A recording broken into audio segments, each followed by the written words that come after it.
Hello, my name is Jason J. Rock Houston. This is Caterpillar TV. We're talking to Philip and Andrew Winters, the brothers from the band Tyrant. How you guys doing? Good. Good. How How you are you? doing? Good. How are you? And which one of you guys is oldest? I am. I'm older by what is it? 2.5 years. 2.5 years? 7 months, I think. At 27 months to be exact. Okay, so Andrew, how big of a influence was Philip on you becoming a musician, or did you guys kind of always play together? Yeah, we kind of figured out that we want to do the same exact time. Yeah. And I mean, well, I started on violin when I was 4. Yeah, but Interesting. we were listening to the same music at the Yeah. same age. But when I switched from violin to guitar, he was already playing drums, so it was pretty easy, to start jamming together. Oh, that's interesting. I was just interviewing this girl, Jay Lynn, the other day, who she plays the violin and she makes her um, music kind of rock and metal oriented, which is kind of interesting. But That's cool. in any event, so talk about going from violin, Philip, to the guitar. I mean, was that your choice as far as the violin and that, or did your parents kind of push you into that? So, I mean, it was my choice to start violin because my older sister was playing violin already, and I was like, I want to do that. And then I did that for years, and I really enjoyed it. But as I became like a teenager or a tween, Yeah. I was like, I just want to, rock. So I switched to guitar, and it was pretty easy because I was already pretty comfortable with a stringed instrument, and a lot of the strings are the same. Yeah, sure. So it was pretty natural. It was a pretty natural switch. And so, were you always a singer as well, Philip, or did that kind of fall on you because you had the best voice of everybody in the band?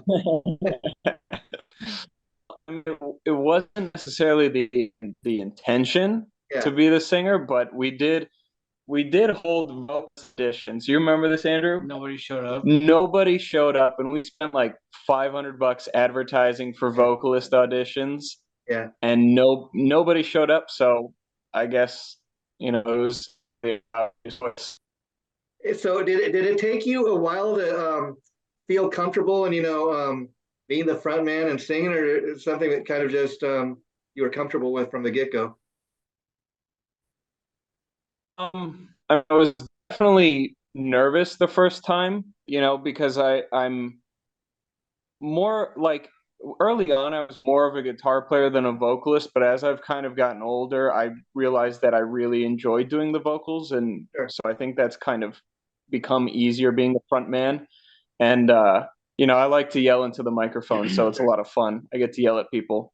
Yeah, a lot of people have that story as far as starting out on maybe the guitar or the bass first, and then kind of becoming a singer, a front man, and I'd imagine too, being the guy that writes the lyrics. That you might be a little more critical, of somebody else singing your lyrics, if you know what I mean. Whereas since Yeah. they're words that you wrote, they mean something to you, so you're able to sing it maybe with a little more heart. Yeah, well, I mean, Andrew on this newest album, he helped write.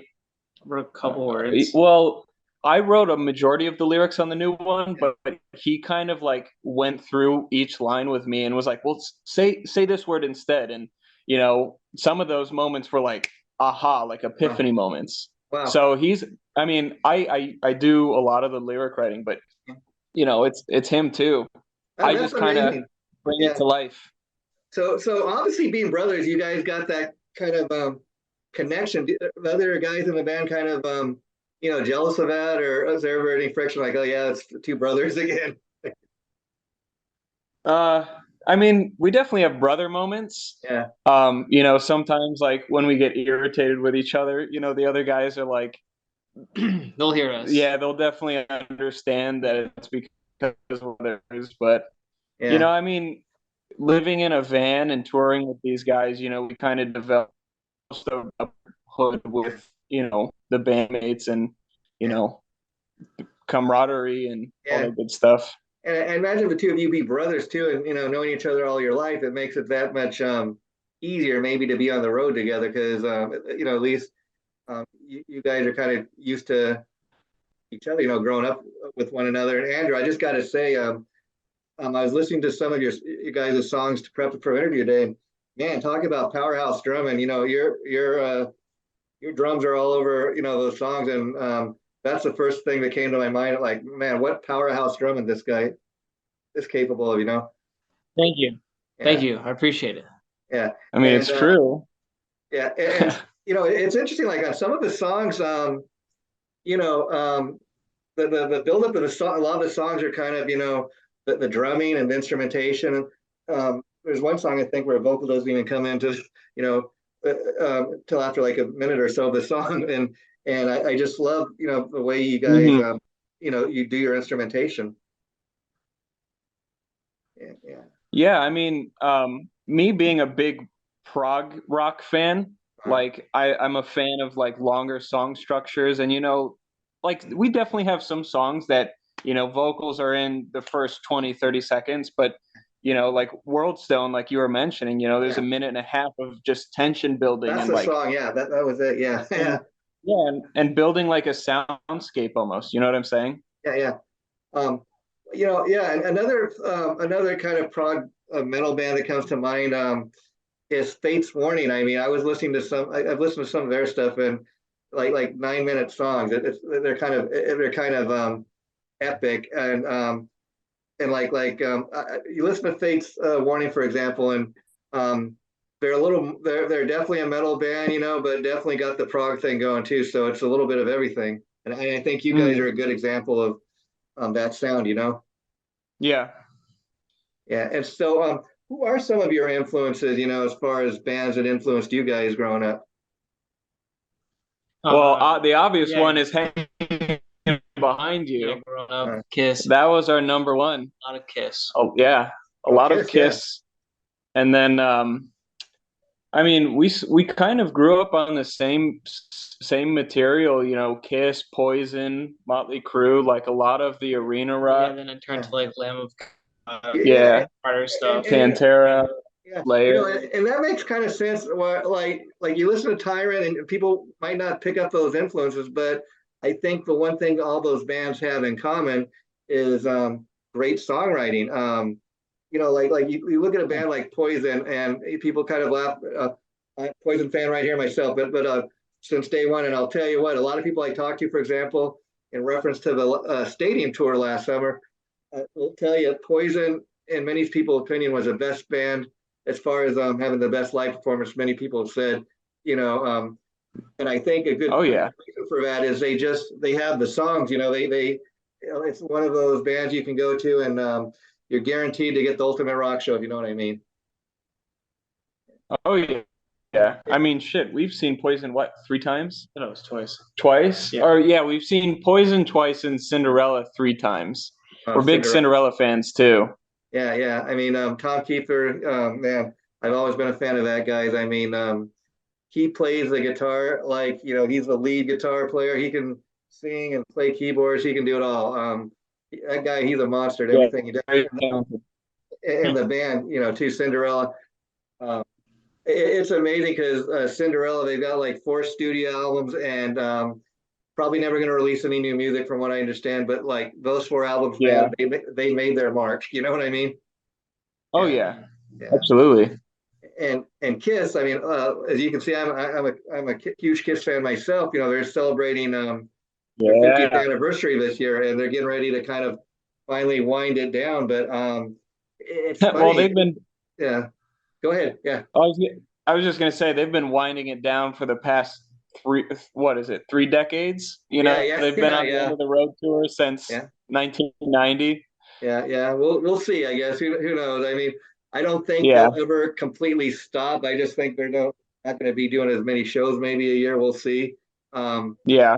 yeah, but you never know. And Kiss is one of those bands that you know, again, you go see a Kiss show, and you're not going to be disappointed. And I just think Oh it's yeah. funny, like you know anything about the Kiss story? They've talked over years how, like, you go back 50 years ago when the band was just first forming, a lot of people told them, you know, you guys, that we really dig the music, but you really need the makeup, and the makeup is what everybody came to love. You know, it's a big part of, you know, who they are. Well, yeah. It's Yeah.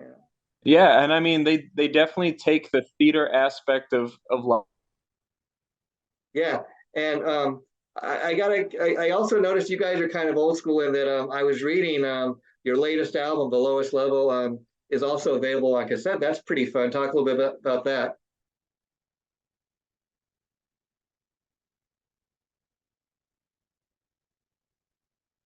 Okay. Well, I don't know. Can you guys hear me? They've kind of frozen up. Can you? Okay, we'll see if they come back. Okay, we lost you guys for a minute. Anyway, so can you hear me now? Yeah, sorry Okay, about that. that's all right. Like I said, it's this new technology, but we'll work with it. Anyways, I was noticing on your Facebook page that in reference to your latest album, The Lowest Level, you guys have it also available on cassette. That's kind of fun. Talk a little bit about that.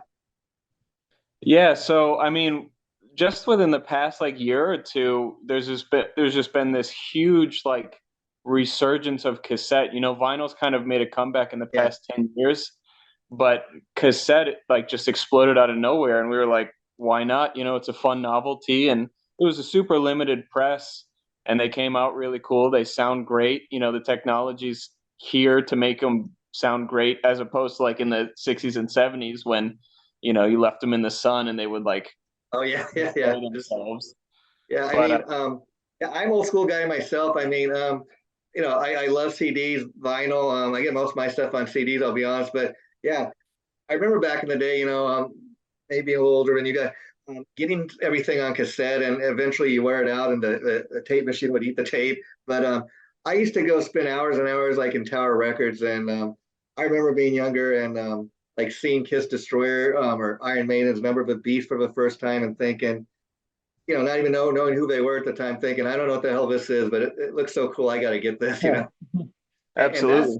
and that's what's cool about having a cassette or a vinyl or even a CD. You can hold it in your hand, and especially if you guys are in a band like such as yourselves, you can kind of hold that CD in your hand and say, "Hey, this is our hard work. This is what we did. This is our creation." People Yeah. really, I think, are missing out, on that experience of holding a physical product in their hand, enjoying the artwork, looking maybe who wrote the songs, maybe who produced the album, who are some of the guest musicians or whatever the case may be. Yeah, Yeah, I mean, I saw this one clip the other day where it was like some hip hop artist talking about nobody buying albums anymore, and it's like that's just not true. You know, yeah, people are buying albums, and the nostalgia is really kicking in, and people like streaming is cool, but yeah, like you're saying, you can't beat like holding the album and looking at yeah, the artwork because for our album we've got a whole like you know insert with all yeah, with different artwork on the inside, and it's like we were very meticulous about putting it all together and packaging it in a way that kind of encapsulated the whole vision of yeah. the album. And But you kind yeah. of you answered this, but like, how involved were you guys with the artwork? I mean, as far as did you design any of the stuff? You have other people design it for you, or You know, tell them about the art. Yeah, we had an artist named Daniel Porta do it for us. And we just kind of nitpicked and told him what we wanted throughout the process. that's Yeah, great. we kind of just Yeah, I yeah, was and just gonna say we kind of just pitched yeah, some ideas to him yeah. and just let him have his own creative, domain over it and just kind of And that's got to be a beautiful thing because, like you're saying, it's kind of a collaboration. You got your ideas of how you want to represent the band, have an idea of what you want, and then you get the artist, and he kind of makes your dream come true, so to speak, brings it to life. And hmm I think even the imagery on an album cover, like we're talking, is very important because you look at a band like Tyrant, even the logo. I mean, I look at that, and there's no doubt. Even before I hear a lick of the music, there's no doubt it's a metal band. The imagery tells you that right away. Yeah, absolutely. Yeah, and that I think that is very important. Let's talk about the name of the band because again, I dig it because again, it tells you it kind of sounds like a metal band without before you even hear a lick of the music. The logo is pretty cool, and that I know is one of the hardest things for a band to do is come up with a name, and it's pretty cool that you guys came up with simple one word name. Yeah, I mean, we've always been a fan of those one word band names, like Kiss, Poison. Kiss, Poison, Yeah, there you go. Cinderella, Yeah. Metallica, just really short and simple. And we came up with the name when we were like 15 and 13. Yeah. And we did all of the intellectual property searches, and nobody owned the name, so we took it. And let me ask And you, because I was seeing something when I was doing a search on the band. I typed in Tyrant, and it said like Tyrant USA. Is that for any specific reason? Like, is there another Tyrant out there? I was just curious. yeah, there's a couple defunct ones from Yeah. like the 70s, Yeah.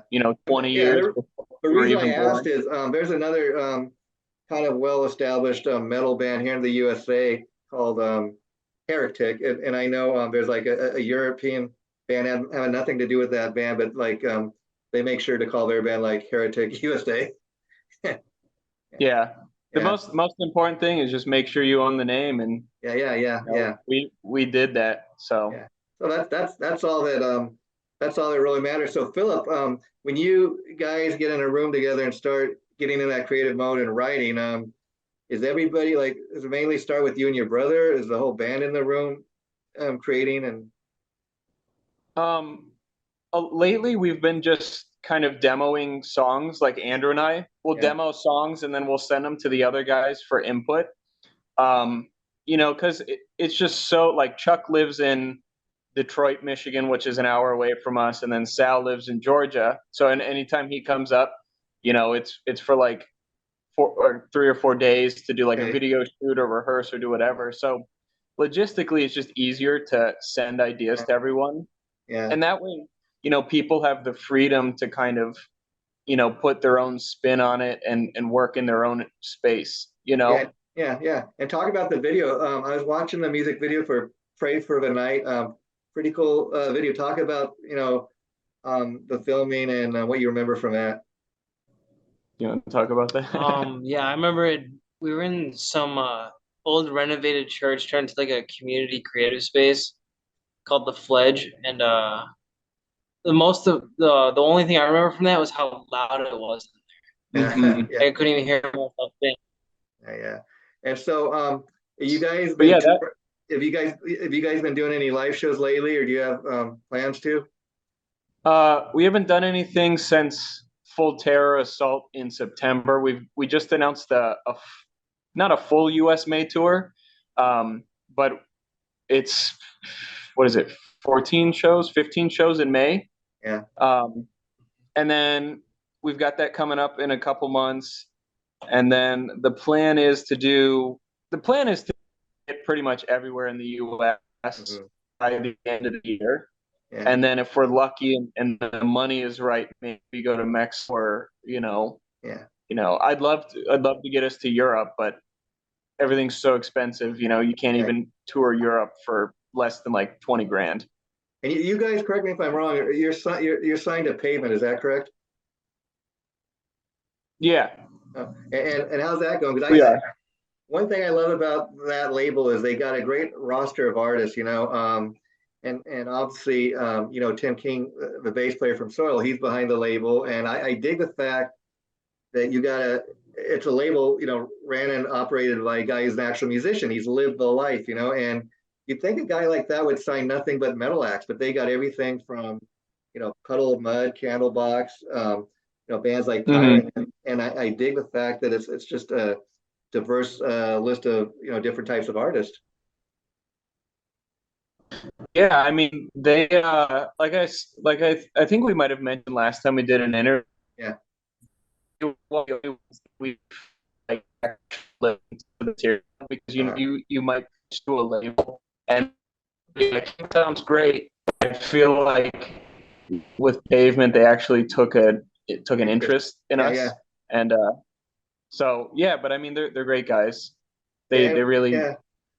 And what to they do. they seem to try to really push their artists, and like, if you don't sell a million albums right out of the gate, it doesn't seem like they drop artists right away. They try to, work with you a little and develop you, and I think that's why they've had the success they've had. hmm Yeah, Yeah, they definitely take care of the artist for everything they do. yeah. So it's been great talking to you guys again. do you have anything else you want to say to your fans out there? Let them know, like, have you gotten to the point where you're thinking about the next record, or do you think it'll be more, a single at a time? We might do a single here or there. Yeah, we might do a single in the next, 8-10 months. Okay. But we've already got, I don't know, what is it, 9, A 10, lot. Yeah. 10 song demos, and then like another 20 just like one riff ideas. So we've Wow. already started writing a ton of new material. Now the hard part is going through it and turning it into like good songs. Yeah. But yeah, I mean, just keep an eye and ear out for some new music, and if you like new music video. new music video, yeah, we actually shot a new music video 2 weeks ago, so that's Oh, wow. coming out sometime this month. And Oh, then what's that? I say that something to look forward to. Wow. Oh yeah. It's And gonna be then, sweet, Jay. Yeah, it's gonna be really cool. We did some cool stuff for this. yeah. Well, when that comes out, we'll have to have you guys back to talk specifically about the new video and the new song. But last thing I want to ask you guys about before I let you go is, how involved are you guys with your social media? You must get messages from people in parts of the world where the band hasn't even played, and that's got to be a pretty amazing feeling that somebody on the other side of the world is listening to your music, and you guys haven't even played there yet. Yeah, It's pretty sweet. I mean, with the album being out for a couple months now, I think like 4 months, we've sold physical copies of the album, like we were talking about earlier. We sold physical copies like to Denmark, to Japan, Germany. We had an order come in from Australia the other day.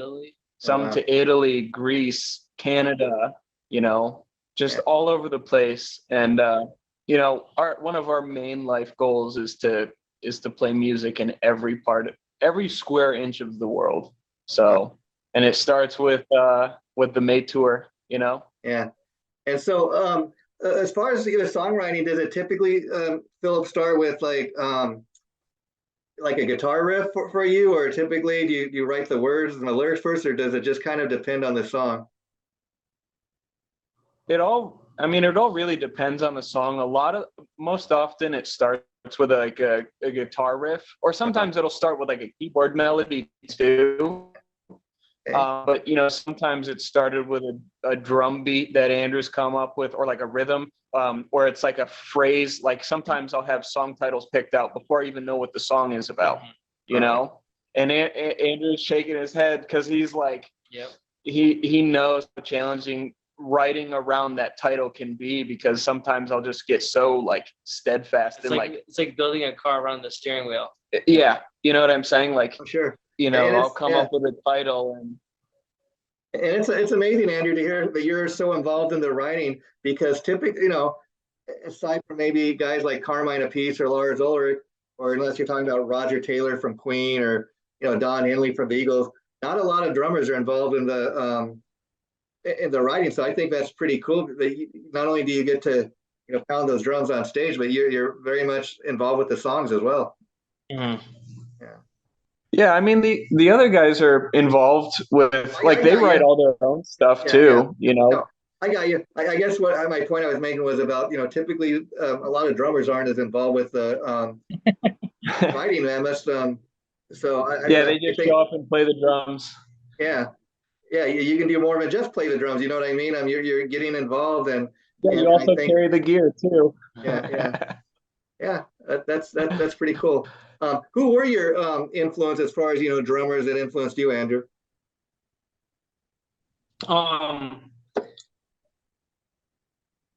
I'd say on the new album, there's a drummer named Danny Washington. I've been really influenced by him for some of the new songs, like drum fills. He's like a pop punk drummer. Yeah, he's from Neck Deep. And then like some Pete Weber from Havoc. Yeah, Pete Weber's an amazing drummer. He's great. He's very tight, precise. He's amazing. Yeah, and so when you're on stage, Andrew, like because I said I'm just listening to some of the songs on the album, and again, your drumming is just it's so powerhouse, and you guys are talking about Pantera being an influence. I say the drums and don't so all sound Pantera-like, but the cool thing, I really urge people to go out and check out the songs and the record, because the amazing thing is when you're listening to a band for the first time, you try to think, who do these guys sound like? And I can hear a little bit of Pantera in that, but honestly, you got your own sound going, and that's not an easy thing to do, you know. Yeah. Yeah. So It's thumbs quite up to the you guys. compliment. Yeah. Thank you. Well, I'll let you guys go, but thanks for taking time out of your busy schedule to do this. I'll be posting an interview sometime next week, and please let's keep in touch. This was fun doing it this way, and when the video drops, maybe in a month or so, I'd like to have you guys back talk about that. Okay? Yeah, that'd be Yeah, awesome. definitely. Yeah, you've got my Thanks. Facebook, so just shoot me a message whenever. We'll do that. I'll let you guys know when the interview from today posts. So take care and then have a good rest of the day. Okay? Bye All bye. right, see you, Jay. Thanks, Jay.